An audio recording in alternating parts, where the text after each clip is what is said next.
Allah, marilah kita sama-sama mentadaburi Al-Quran. Hari ini kita memasuki surat At-Taubah ya ibu-ibu.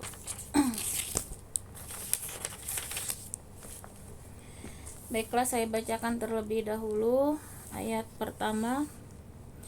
A'udzu billahi minasy syaithanir rajim.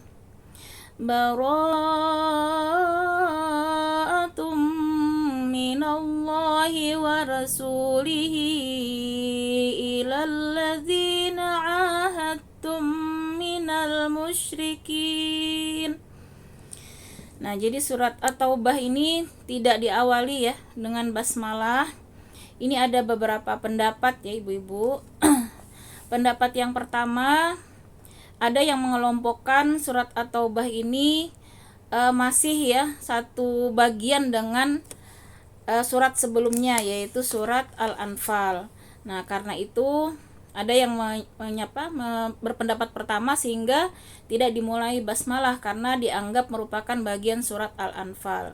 Nah, kemudian ulama yang berikutnya, pendapat yang kedua menyatakan bahwa surat ini tidak diawali basmalah karena sebagaimana kebiasaan ya kebiasaan di Saudi Arabia ketika itu ya, di Jazirah Arab, ketika ada suatu perjanjian dibatalkan, maka itu tidak dimulai dengan basmalah. Nah, jadi surat At-Taubah ini adalah pembatalan janji ya, pemutusan hubungan. Nah, sehingga ketika dibacakan maka tidak menggunakan basmalah. Nah, inilah tadi dua pendapat ya. Nah, kita lihat dari ayat pertama. Jadi di samping surat At-Taubah, nama lainnya juga ada beberapa, yaitu surat Baro'ah ya, yang yaitu tadi pemutusan ya hubungan. Bara'atum minallah. Nah, inilah pernyataan pemutusan hubungan dari Allah wa rasulihi dan rasulnya, ilal ladzi kepada orang-orang yang ahadtum. Ahadtum telah membuat perjanjian, min dari al-musyrikin, orang-orang musyrik. Nah, inilah pernyataan pemutusan hubungan dari Allah dan Rasulnya kepada orang-orang musyrik yang kamu telah mengadakan perjanjian dengan mereka. Nah, jadi masih terkait sebenarnya dengan surat Al-Anfal ya, bahwa ketika melakukan perjanjian ya, dua belah pihak melakukan perjanjian, kemudian salah satu pihak itu kelihatan ada rencana, kelihatan ya, tampak rencana untuk mengkhianati perjanjian, maka perjanjian itu boleh dibatalkan oleh pihak yang kedua ya. Jadi boleh menyatakan pembatalan perjanjian. Nah, jadi kalau ada pengkhianatan ya dalam perjanjian, maka itu boleh dibatalkan. Nah, inilah yang terjadi. Kaum musyrikin itu sudah tampak ya di surat Al-Anfal, gelagat mereka untuk mengkhianati ya perjanjian Hudaybiyah yang sudah disepakati ya dengan kaum muslimin. Namun mereka banyak melakukan pelanggaran, pengkhianatan. Maka ini sudah sangat tegas ya, Allah memutuskan ya secara sepihak ya perjanjian tersebut langsung dari Allah ya yang memutuskan hubungan. Nah, ini merupakan pemutusan yang sangat keras ya dari Allah terhadap kaum musyrikin. Nah, kita melihat ini pemutusan hubungan yang sangat tegas langsung ya dari Allah dan Rasulnya. Nah, kemudian kita lihat ayat selanjutnya.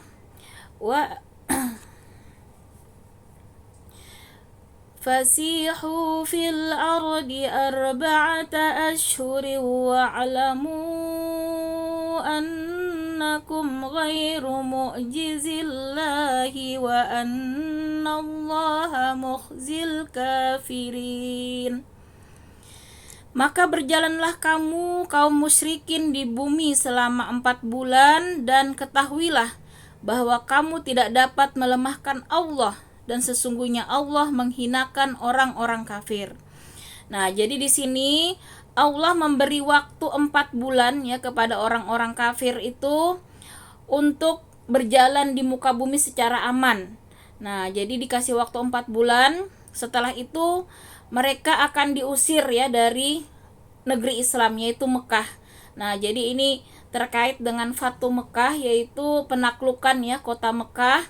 Jadi kaum muslimin itu sudah berhasil ya menaklukkan kota Mekah, maka dengan ayat ini dinyatakan ya, sejak saat itu kota Mekah Madinah itu diharamkan orang-orang musyrik ya, orang-orang kafir dilarang memasuki kota Mekah Madinah sesuai dengan batas-batasnya.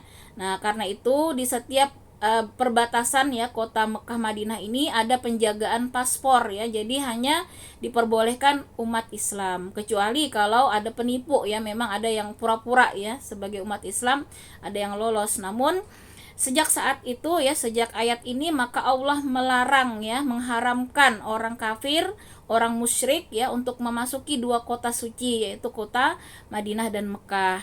Nah, jadi Allah memberikan waktu 4 bulan ya bagi mereka untuk berjalan secara aman di muka bumi. Artinya Allah memberikan pilihan di sini ya. Kalau misalnya orang-orang kafir ini mau berislam ya, maka tentunya akan disambut ya dengan sangat baik ya, ampunan dan rahmat Allah. Dan kalau mereka tidak mau ya, misalnya tidak mau tetap kafir ya dengan kekafiran kemusyrikannya, maka kemusyrikan ini sudah dilarang ya di dua tanah ini ya, yaitu Mekah Madinah, tidak boleh lagi. Maka mereka harus mencari di luar ya kota tersebut ya, boleh mau ke Roma misalnya, mau ke India atau kemanapun ya, yang dimana kemusyrikan itu dibolehkan. Nah, jadi 4 bulan itu mereka disuruh berpikir mencari tempat, boleh ya, kalau memang kekeh mau musyrik tidak ada tempat ya di negara Islam itu tidak dibolehkan ya, kesyirikan. Nah, kalau tadi mereka, nanti kita akan melihat ya, kalau mereka tadi mau masuk Islam itu diperbolehkan ya, tinggal dan mendapatkan perlakuan keamanan sebagai umat Islam.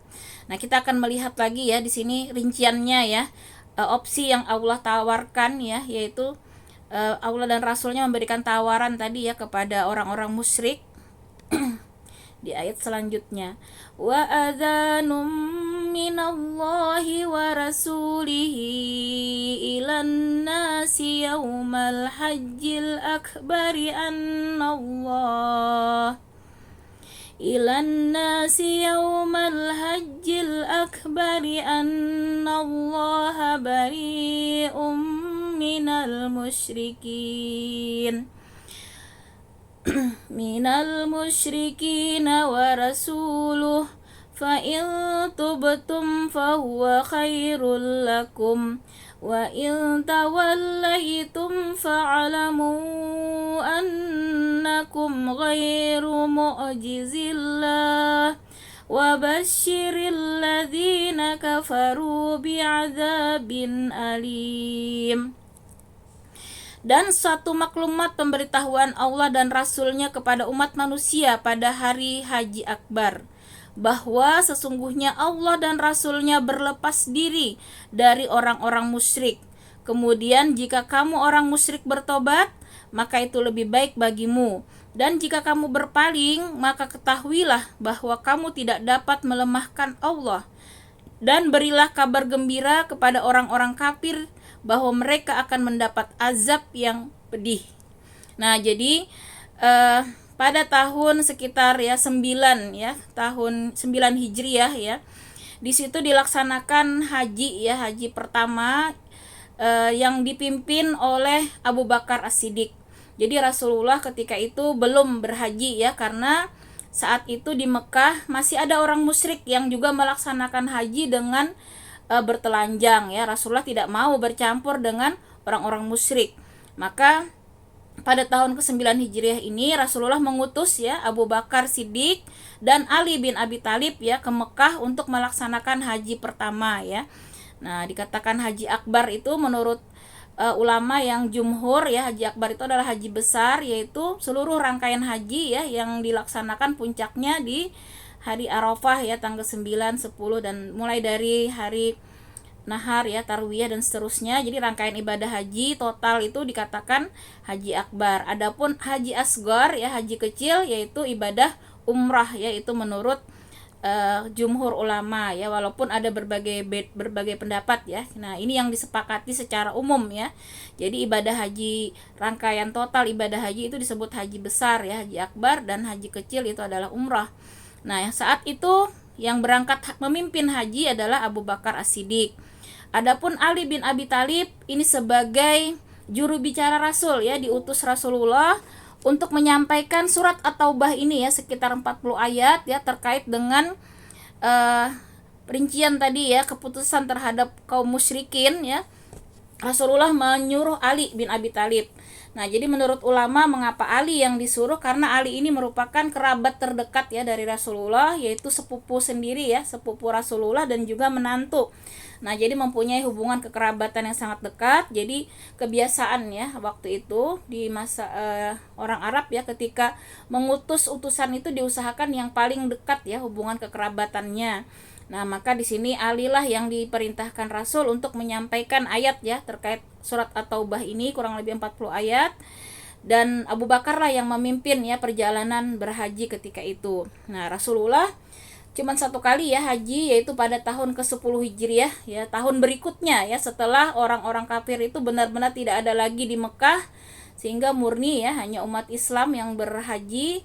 Nah, barulah ketika itu Rasulullah melaksanakan haji sekaligus haji wada ya, karena setelah itu Rasulullah juga meninggal ya, kurang lebih di dalam tafsir ada yang mengatakan kurang lebih 80 hari setelah Rasulullah berhaji ya, haji wada itu, maka beliau meninggal. Nah, jadi ini di tahun ke-9 ya, yang berhaji tadi adalah Abu Bakar memimpin dan juga Ali bin Abi Thalib ya. Nah, di dalam peristiwa haji ini tadi, ini adalah waktu 4 bulan ya, sejak tanggal 10 Zulhijjah ya, penetapan 4 bulan itu, dan sampai sekitar 10 Rabiul Awal ya, sekitar 4 bulan. Tadi orang-orang kafir diberi waktu ya untuk berpikir ya, kemudian juga untuk merenung begitu ya. Bagaimana mereka akhirnya bisa memahami Islam sehingga dakwah itu bisa mereka terima. Itulah harapan ya dari Allah, sehingga mereka bisa terbuka hatinya ya untuk menerima Islam. Nah, maka 4 bulan inilah waktu yang diberikan. Jadi Masya Allah ya, penaklukan kota Mekah itu benar-benar dengan damai ya. Tidak ada ceritanya Islam itu ketika menguasai itu dengan kekerasan, apalagi pembunuhan dan lain-lain ya, tapi dengan damai ya. Bahkan mereka diberi kesempatan untuk berpikir, untuk memilih. Nah, di sini tadi Allah jelaskan ya pilihannya. Kalau orang-orang musyrik tadi ya mau bertobat, mau berislam, kata Allah, maka itu lebih baik bagimu. Nah, di ayat 3 ini ya. Dan jika kamu berpaling, kata Allah, maka ketahuilah bahwa kamu tidak dapat melemahkan Allah. Nah, jadi di sini Allah tegaskan, kalau orang kafir ini berpaling mau memusuhi Allah, pasti kata Allah tidak bisa melemahkan Islam. Nah, tidak bisa melemahkan Allah. Allah tegaskan mereka pasti kalah. Nah, ini Allah sudah tegaskan ya, Allah pasti akan mengalahkan orang-orang yang memerangi agama Allah. Nah, di sini Allah memberikan sindiran keras ya, berilah kabar gembira kepada orang kafir bahwa mereka akan mendapat azab yang pedih. Nah, kabar gembira tapi berupa azab, ini merupakan suatu penghinaan ya, penghinaan kepada orang-orang kafir yang sudah diberikan dakwah terang-terangan ya, dijelaskan dengan baik, namun tetap memilih kafir karena kesombongannya.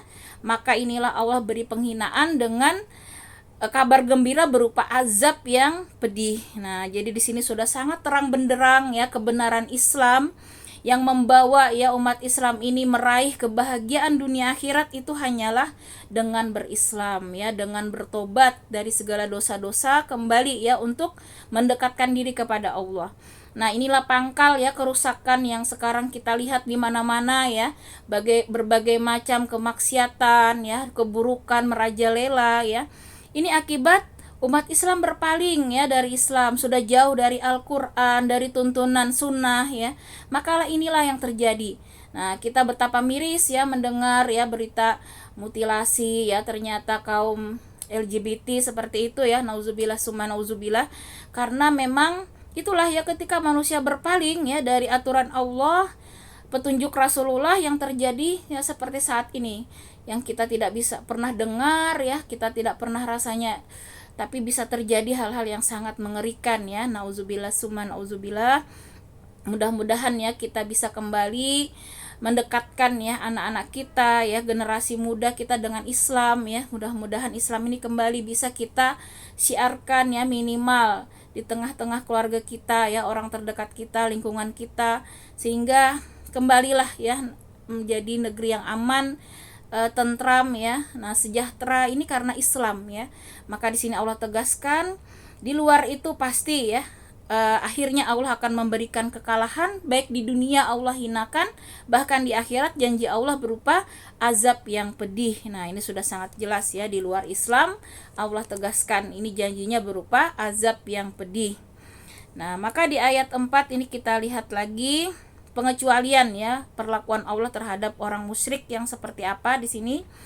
Illalladzina ahadtum minal musyrikina summa lam yankusukum syai'aw wa lam yuzahiru alaikum ahadan fa'atimmu ilaihim ahdahum ila muddatihim innallaha yuhibbul muttaqin. Nah, kecuali orang-orang musyrik yang telah mengadakan perjanjian dengan kamu dan mereka sedikit pun tidak mengurangi isi perjanjian dan tidak pula mereka membantu seorang pun yang memusuhi kamu, maka terhadap mereka itu penuhilah janjinya sampai batas waktunya. Sungguh Allah menyukai orang-orang yang bertakwa. Nah, jadi kalau ada orang musyrik ya yang tetap mereka memenuhi perjanjian, artinya tidak ada pengkhianatan ya, tidak ada juga gelagat mau menolong orang-orang kafir yang memusuhi Islam ya, mereka hidup dengan damai ya. Jadi kalau ada orang di luar Islam ya hidup berdampingan secara damai, tidak mengganggu orang Islam ya, mereka mau mengikuti aturan Islam ya, maka negara Islam wajib melindungi. Nah, jadi mereka tidak akan diusir ya. Jadi ini di dalam negara Islam di Madinah itu ada ya orang-orang Nasrani, orang Yahudi ya, yang mereka itu tidak mengganggu ya kehidupan umat Islam, maka mereka tetap ya dipersilahkan hidup secara damai berdampingan, tetapi dengan syarat tentunya mereka memenuhi ya janji-janji, memenuhi aturan dalam hukum Islam. Nah, jadi luar biasa ya, Islam itu tidak memaksa ya. Jadi sebenarnya masuk Islam itu tidak ada paksaan. Kalau memang mereka tetap ya mau di sini tadi ya dengan agamanya, yang penting mereka tidak memusuhi Islam ya, mau mengikuti aturan. Nah, itu persyaratannya. Jadi kalau umat Islam kan zakat itu ya wajib. Nanti kalau orang yang musyrik itu juga ada ya, mereka diwajibkan membayar ya semacam pajak begitu ya. Jadi ada kontribusinya terhadap negara Islam.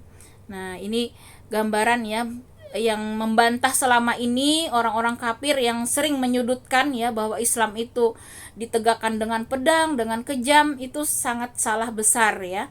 Jadi tidak ada negara Islam itu menaklukkan dengan kekerasan, apalagi dengan pembantaian ya seperti penjajah-penjajah lainnya. Karena pada hakikatnya justru Islam ini ingin ya menyelamatkan umat manusia agar selamat dunia akhirat. Jadi tujuannya dakwah ilallah ya, menegakkan kalimat Allah, menyampaikan dakwah ini supaya sampai ya kepada seluruh manusia. Nah, jadi tidak ada tujuan lain ya penguasaan negara-negara itu dalam rangka menyampaikan Islam, supaya Islam ini bisa disampaikan ke seluruh manusia, sehingga tidak ada lagi alasan ya ketika diazab nanti protes ya, karena Islam ini udah sampai ke seluruh penjuru dunia manapun. Nah, bahkan kita yang jauh dari Jazirah Arab ya, di negara Asia ini pun sampai ya Islam kepada kita. Nah, itulah karena perjuangan para sahabat salafus soleh yang terus berdakwah ya ke seluruh penjuru dunia. Nah, sehingga alhamdulillah ya kita pun merasakan nikmatnya iman dan Islam. Nah, kemudian di ayat ke-5 dan ke-6 ya, maka di sini pengumuman perang ya dari Allah terkait ya sikap tegas ya dari Allah dan Rasulullah ketika mereka ini tadi benar-benar ya tidak mau mengikuti aturan Allah dan bahkan memusuhi.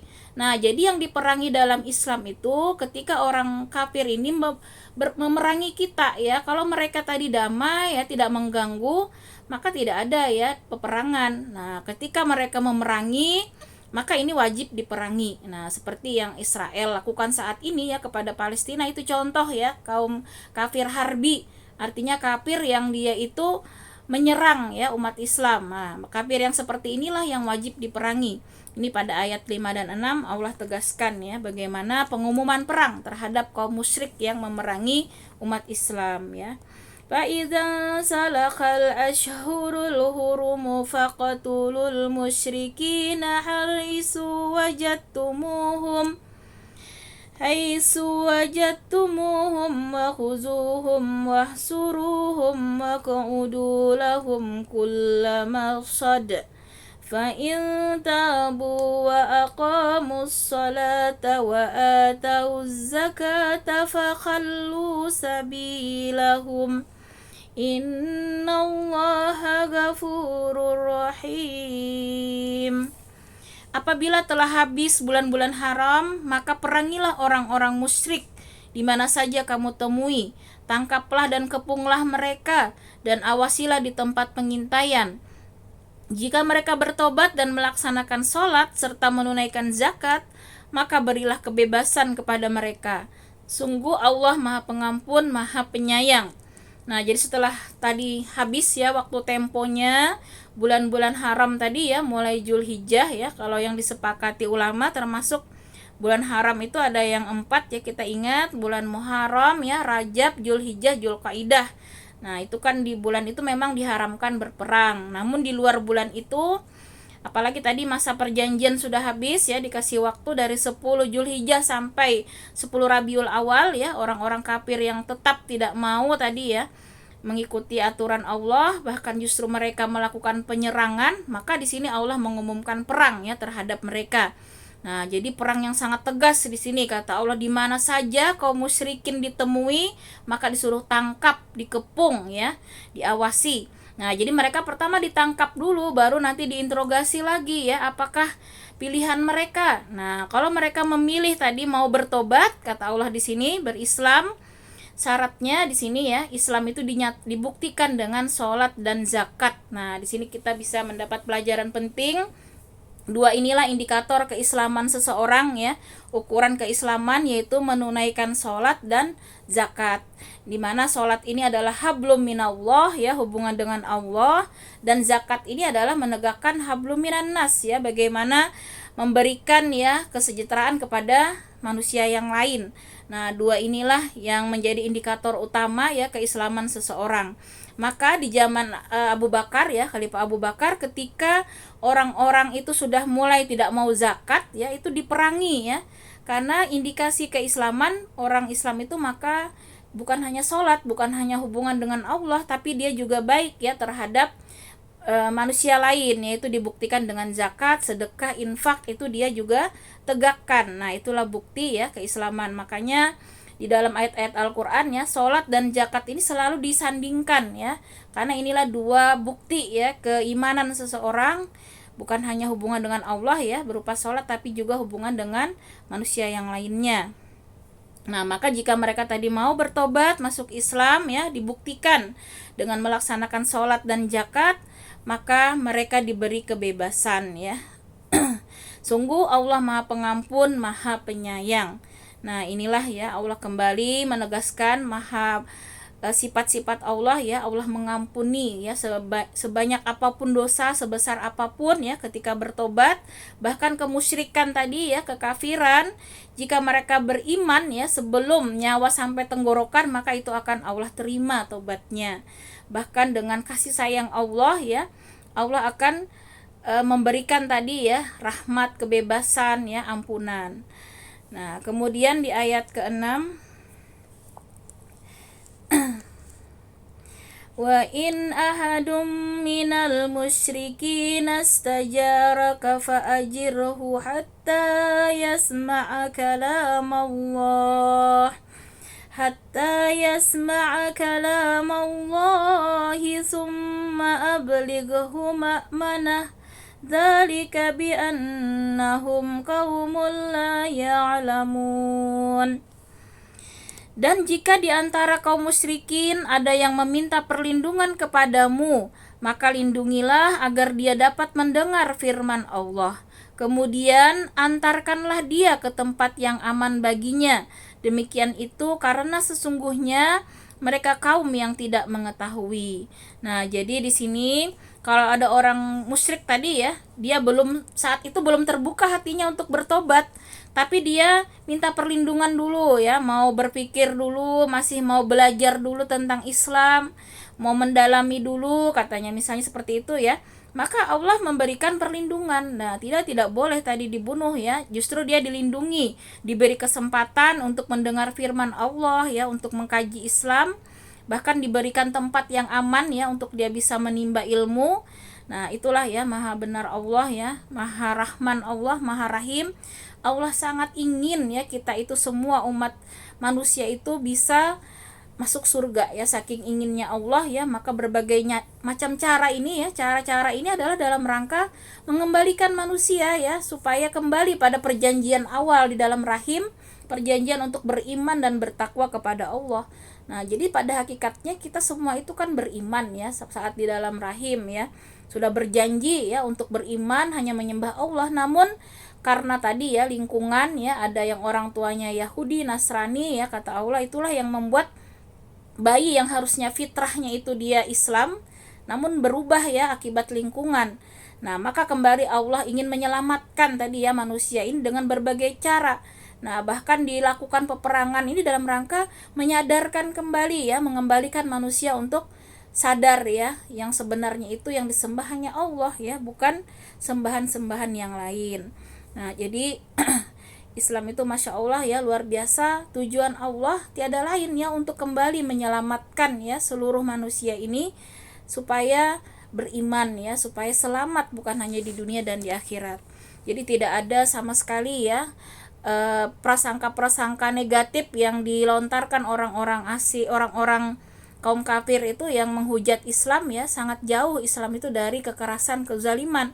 Namun pada hakikatnya Islam itu adalah keselamatan ya, aslama ya, intinya ingin menyelamatkan manusia baik di dunia maupun di akhirat. Nah, inilah kita bisa saksikan ya saat ini bagaimana keadaan keadaan dunia ya, betapa sangat rusak ya dengan berbagai macam kemaksiatan merajalela. Itu akibat ya manusia jauh ya dari tuntunan Allah dan Rasulnya. Walau bisawab, demikian ya tadabbur kita tentang at-taubah pada hari ini. Silahkan kalau ibu-ibu